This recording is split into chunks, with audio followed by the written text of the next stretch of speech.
ಸುಮ್ಮನೆ ಹೀಗೆ ನಿನ್ನನೆ ನೋಡುತ್ತಾ ಪ್ರೇಮಿಯಾದೆನೆ ಜೀವವೇ ಹೋಗಲಿ ನೀನಿರೇ ತೋಳಲಿ ಯುಗಗಳೇ ಸಾಗಲಿ ನಿನ್ನ ಜೊತೆಯಲ್ಲಿ ಬದುಕಲು ಜನಿಸುವೆ ಮರಳಿ ಸುಮ್ಮನೆ ಹೇಗೆ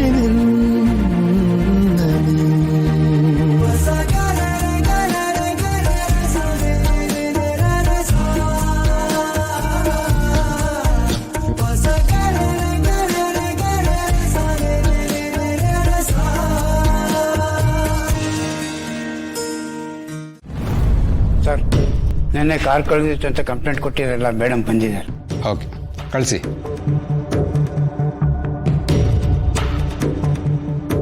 ಬನ್ನಿ ಸರ್. ಕೂತ್ಕೊಳ್ಳಿ. Thank you sir. Sir, car ವಿಷಯ ಏನಾಯಿತು? ಹುಡುಕ್ತಾ ಇದ್ದೀವಿ ಮೇಡಮ್, ಬಟ್ ಏನು ಮಾಡೋದು, ಕಳ್ಳರು ಕೂಡ ನಮ್ಮಷ್ಟೇ ಬುದ್ಧಿವಂತರಾಗಿರ್ತಾರೆ. ಸ್ವಲ್ಪ ಟೈಮ್ ಕೊಡಿ. ಅಂಕಲ್, ನನಗೊಂದು ಡೌಟು. ಏನು ಪುಟ್ಟ? ಈ ಕಾರು ಬೈಕ್ ಎಲ್ಲ ಕಳ್ದೋದ್ರೆ ಹೆಂಗ್ ಹುಡುಕ್ತೀರಾ? ಅದು ಇಂಥ ಜಾಗದಲ್ಲೇ ಇದೆ ಅಂತ ನಿಮ್ಗೆ ಗೊತ್ತಾಗತ್ತೆ?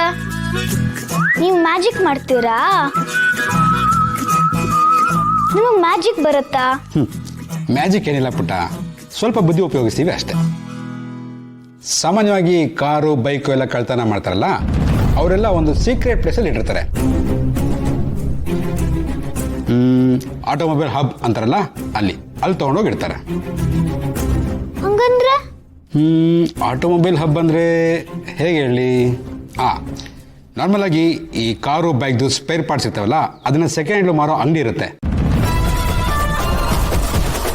ಆ ಥರದ್ದೇ ಕೆಲವು ಜಾಗನ ಅವರು ಗುರುತಿಸ್ಕೊಂಡಿರ್ತಾರೆ, ಅಲ್ಲಿ ಇಡ್ತಾರೆ.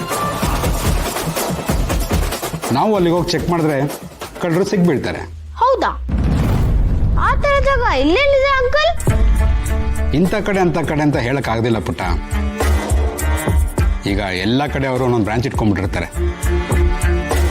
ಇನ್ ಕೆಲವರು ಕದ್ದಿರೋ ಕಾರ್ನ ಕವರ್ಡ್ ಆಗಿರೋ ಗ್ಯಾರೇಜ್ನಲ್ಲಿಟ್ಟು ನಂತರ ಒಂದೊಂದೇ ಪಾರ್ಟ್ನ ತೆಗೆದು ಲಗೇಜ್ ಗಾಡಿನಲ್ಲಿ ಟ್ರಾನ್ಸ್ಪೋರ್ಟ್ ಮಾಡಿಬಿಡ್ತಾರೆ. ಹೀಗೂ ಬೇಕಾರಾಗ್ಬೋದು. ಹೌದು, ಇದನ್ನೆಲ್ಲ ನನ್ನ ಯಾಕೆ ಕೇಳ್ತಾ ಇದ್ದೀರಾ? ಏನು ನನ್ನ ಎಂಕ್ವೈರಿ ಮಾಡ್ತಾ ಇದ್ದೀರಾ? ಅಂಕಲ್, ಅದನ್ನೇ ಹೇಳಿಲ್ಲ ಅಂಕಲ್, ಸುಮ್ಮನೆ ಜನರಲ್ ನಾಲೆಜ್ಗೋಸ್ಕರ ಕೇಳಿದ್ವಿ ಅಷ್ಟೇ. ಅಂಕಲ್, ಥ್ಯಾಂಕ್ಸ್ ಅಂಕಲ್, ಇಷ್ಟೆಲ್ಲ ಹೇಳಿದ್ದಕ್ಕೆ.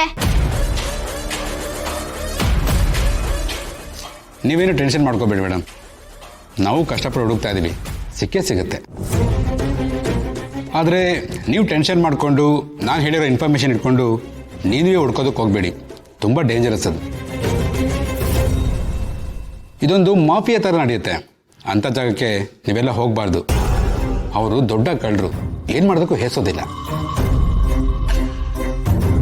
ಕಳ್ಳರಿಗೆ ಇದು ಹೊಟ್ಟೆಪಾಡು, ಒಂಥರ ಪ್ರೊಫೆಷನಲ್ ಬಿಸ್ನೆಸ್ ಇದು.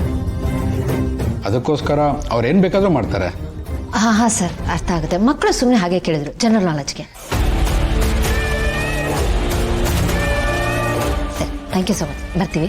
ಸರಿ, ಬಾಯ್ ಅಂಕಲ್. ಬಾಯ್ ಪುಟ್ಟ, ಬಾಯ್. ಮಮ್ಮಿ, ಈಗ ಏನ್ ಮಾಡೋದು? ಗೊತ್ತಿಲ್ಲ ಅಪ್ಪು. ಇನ್ಸ್ಪೆಕ್ಟರ್ ನೋಡಿದ್ರೆ ಆಟೋಮೊಬೈಲ್ ಹಬ್ಬ ಅದು ಇದು ಅಂತ ಹೇಳಿದ್ರು. ಎಲ್ಲಿ ಅಂತ ಹುಡ್ಕೋದಂತಾನೆ ಗೊತ್ತಾಗ್ತಿಲ್ಲ. ನಿಮಿಷ ಇರು, ನನಗೆ ಗೊತ್ತಿರೋರು ಒಬ್ಬರ ಹತ್ರ ಹೆಲ್ಪ್ ಕೇಳೋಣ.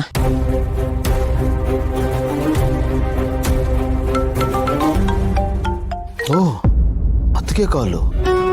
Most expected. ಹಲೋ ಅತ್ಗೆ, ಹೇಗಿದ್ದೀರಾ ಅತ್ಗೆ? ನಾನು ಚೆನ್ನಾಗಿದ್ದೀನಿ ಆನಂದ್ ಅವರೇ. ಆದರೆ ಕಾರ್ ಕಳೆದೋಯ್ತು ಅಂತ ಗೌತಮ್ ಅವರು ತುಂಬಾನೇ ಅಪ್ಸೆಟ್ ಆಗಿದ್ದಾರೆ. ಅವ್ರು ಅಪ್ಸೆಟ್ ಆಗಿದ್ದಾರೆ ಅಂತ ಮಿಂಚುನು ಬೇಜಾರು ಮಾಡ್ಕೊಂಡಿದ್ದಾಳೆ. ಅದಕ್ಕೆ ಕಾರ್ ಹುಡುಕ್ಬೇಕು ಅಂತ ನಿರ್ಧಾರ ಮಾಡಿದ್ದೀನಿ. Very good. ನನಗೂ ಅದೇ ಅಲ್ವಾ ಬೇಕಾಗಿದ್ದಿದ್ದು. ನಾನೇನು ಅನ್ಕೊಂಡಿದ್ನೋ ಅದೇ ಆಗ್ತಾ ಇದೆ. ಆನಂದ್ ಅವರೇ ಇದ್ದೀರಾ? ಹೇಳಿ ಅದಕ್ಕೆ, ಇದನ್ನು ಹೇಳಿ.